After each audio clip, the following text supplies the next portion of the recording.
This week, I would like to talk about the forgiveness of sins. Today, I'm going to define what sin is. Now, obviously, I would not be able to define it in full, but I'm sure we're going to get a good understanding of what sin is. Tomorrow, we will look at the goal that God has with humanity in this world. The day after that, on Wednesday, we will then discuss what forgiveness means. On Thursday, I'll take the three definitions and put it together, and I'm sure that we would find that our definition starting to line up with that which God says and what He had in mind when man was trapped in sin. He's come to forgive us of our sins. And I want to say to you today that that has got much more to do with being set free and sharing in His life than what has got to do with simply standing guilty before the Ten Commandments. We're first going to look at what the word forgive means, what the word sin means in the Hebrew. Then we're going to quickly have a look at it in the Greek, and then what Paul said about it, and simply defining it along the lines of New Testament theology. The word for sin in the Old Testament, it simply means to miss the goal or to miss the path. I would like for you to think of somebody taking a javelin and throwing it at a bullseye and missing the target completely. Someone who misses the mark. This missing of the mark can then also include a person losing himself, especially if the goal is to protect yourself or to keep yourself. It would be to wander from the way to a point where you lose yourself. So in the Old Testament, we can basically find that there was, let's say, a commandment and you missed it. There was a path that you had to walk on and you missed it. You are missing the goal. You are missing the mark. You are shooting the arrow and you're simply missing it. When we look into the New Testament, we find that Strong's definitions put a bit more of an emphasis on the prize that you are not sharing in when you miss the mark. Think of a competition, and then there's a javelin that you throw and you miss the mark. If you miss the mark, then you're not sharing in the prize. So we find, and this is the way I read Strong's definition, he's saying, listen, yes, you missed the mark, and now you are missing out on the prize. I find that their definition put more of an emphasis on not sharing the prize as what sin is, which I think is what God also had in mind. The focus was not just on, you've missed the mark. The focus is not just, well, you've missed the mark now, you see, now you're not sharing in the prize. I would say the focus and the true definition of sin is there was a prize, there was a goal, there was a blessing that was supposed to be yours, and now it is not yours, and that is a sin. We can basically look at a child that is, let's say, 16 years of age, and the parents are going out at night, and they're telling the child, listen, you stay at home tonight, we'll be back at 10, we're going out, seeing some friends, and we'll be back at 10. This child then does not obey. Now, the goal was that the child would obey. The greater goal would be that if the child stays at home and he obeys, the child would be safe. There would even be a greater goal than the safety, and that would be that the child would not be harmed. Now, there would even be a greater goal than not being harmed, and that would be that the child can partake in the dream that the mom and dad has for that child, which would be to live the dream that God has, or that the parents would have dreamt for the child, which would have been the child's own will. Now, I don't want to get too deep into that, but I hope you can see there's a missing of the mark, which was the child was supposed to obey. Then there's another missing of the mark, which was the child would not be safe. Then there's a greater missing of the mark, which would be, well, we don't want the child to be harmed. Why would we not want the child to be harmed? We want the child to be healthy and safe so that the child can live the full potential that there is for that child. That let's say the dream that the parents have for that child, which would obviously line up with the free will of the child, that can be attained. Now, let's say this child misses the mark, doesn't obey. He goes out, takes his dad's car, drives, finds himself in a dangerous place, and all of a sudden he gets robbed. He gets stabbed with a knife in his shoulder. Now he does not have the full use of his shoulder. And let's say it would have been a gold medal swimmer. Now he cannot reach that. Should we define sin? I would believe that sin is defined, yes, along the line of everything, but greatly defined as not being able to swim and not being able to get the gold medal, not sharing in that life of being a gold medalist, not being able to represent your country, for instance. So the goal, the true sin would be not sharing in the goal that there is, not sharing in the highest life that there could have been for that child. Now, I'm not saying the highest life is to be a gold medalist and so forth. Please just see this for the analogy that it is.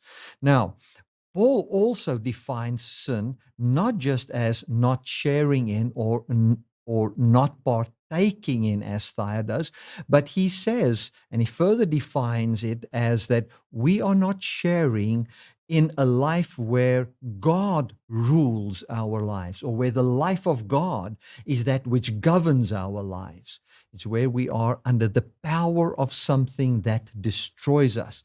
He says that he was sold under sin. He was a slave of sin. So sin is not just missing the mark. Sin also, according to Paul, has got this force, this power that keeps you enslaved, leading you where you don't want to go. That's why he says in Romans chapter 7, verse 14 and onwards, he says, "For what I don't want to do, that I do, because I'm sold as a slave to sin."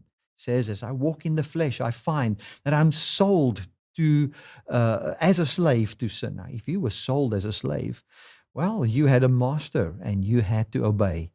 And the only way you could be set free is by being set free from the rule and the control of that master. So the moment you look at someone that is sold as a slave to sin, we are immediately feeling a compassion in our heart towards the slave, because we know now he's not doing what he wants to do. He's doing what he does not want to do, and he's under the power and the control of this sin. We can think of the Jewish people that were in slavery under Pharaoh. When they were in slavery under Pharaoh, we find that what they don't want to do, they did. And God looked at that and he would say, they are all under sin, or they are sinners. They are not partaking. So God had a dream for them, and their dream, God's dream, was not that they would work for the Pharaoh as cheap labor. God didn't think, well, let me have Abraham and let him and Sarah be fruitful and multiply so that I can provide a labor force for Pharaoh. That was not God's dream. So we can also say that they are, should they not partake in the dream that God had for their life, that they are under sin, or under the control or the dominion of a slave master, which is now called sin, which is under the control of not being able to share in the goal that God had for their life. That would make all of them sinners or not partakers. So you can be a sinner not only by not obeying a command, but I think the deeper meaning in the New Testament and God's understanding of what sin truly would be would not just be not obeying a command, but it would be to be enslaved under something that leads you where you don't want to go, that is destroying your life. That is more of an accurate definition of what sin would be. God had a dream and it is not being fulfilled in your life. That is sin. That would make everybody that is under that control sinners or not partakers. They are not sharing in. If you would think of a nation wherein, if we think of the old South Africa, for instance, you could say that there are some people that are not partaking in true freedom, that not partaking in true freedom would make them sinners, not partakers, not sharers in. Now, the moment we think of sin that way, we can immediately see the compassion of God rushing towards man in sin. And he would do everything to forgive man of their sins, to deliver man of their oppression. We find this very same thing, this control described in Romans chapter 3, where Paul says that Jews and Gentiles alike are under the power of sin. There's no difference between the two. He also says that people were sold under sin. He mentions this in Romans chapter 6. He says, but then he says that now being made free from sin, we became the slaves of God. Now, being a slave of God is not a sin in the eyes of God. Why? Because you're now under the control of God. He knows what you've been designed for. You've been designed for His life. And He can see that come forth in your life. But when you're under the control of something that destroys your life, He calls that sin. And the one who has that control over him, bringing him to a place of destruction, is then called a sinner in the context that I have just explained. Now, with this in mind, we can go and look at Romans chapter 5, verse 18 and 19. I'm sure this will make a lot of sense. Let's read it. It says, therefore, as by the offense of one, judgment came upon all men to condemnation, even so, by the righteousness of one, the free gift came upon all men unto justification of life. For as by one man's disobedience many were made sinners, so by the obedience of one shall many be made righteous. I hope you can see that through the disobedience of Adam not obeying, everybody were made sinners or not partakers of what God's dream was for their lives. So I would say that sin is simply not sharing in the life and the dream that God has for you. As what a slave that has been taken captive would not be sharing in the true freedom that his parents would have dreamt for him, in the very same way, humanity was under the disobedience of what one man did, Adam, and all were made sinners. Can you see? The disobedience of one made others sinners or not partakers. So, all people became sinners. What does that mean? All people are not partaking. All people came to a place where they are not partaking because of the disobedience of one. But now, through the obedience of one, we can partake in the life of God. So I define sin as not sharing in the life of God on account of the rule of death that's over man, leading man to destruction. And God has come to set us free from that. I trust that this definition of sin will help you understand what sin is according to God, that had a dream for us to bring us to who He truly is. Amen.